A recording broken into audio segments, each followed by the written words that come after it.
American B-52 bombers on a training mission over European skies. Just one example of the US military's integration within NATO.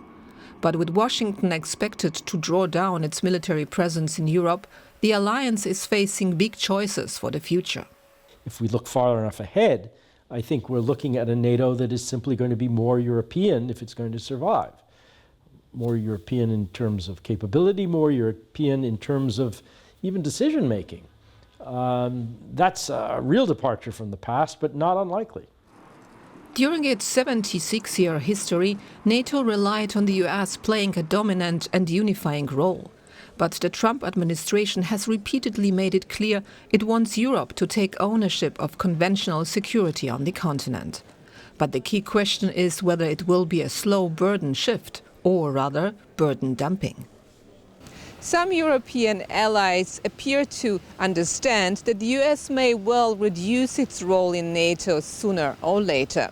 But they are keen on keeping Washington within the alliance as long as possible. They hope they can increase their contributions accordingly, with the US reducing theirs in a coordinated manner, so there are no gaps in the continent's security.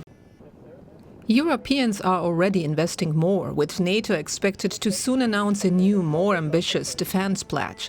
And the EU is promising help and money to produce and acquire more weapon systems. But to replace the US, Europe needs not only more troops, but also more key capabilities, security experts like Anna Wieslander have concluded. Those are things like strategic airlift, command and control, intelligence, surveillance, some logistics, air-to-air refueling. Those are capabilities that the Americans have, but the Europeans have to a much lesser extent. Some countries, such as France and the UK, have already shown they are ready to lead the way, whether it comes to Europe's own defense or support for Ukraine.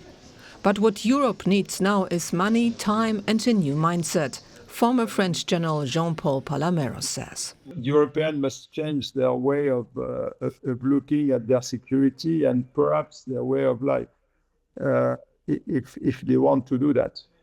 It will take some really political strength and conviction to make sure that the public opinions follow that. Europe no longer trusts Washington's commitment to its security.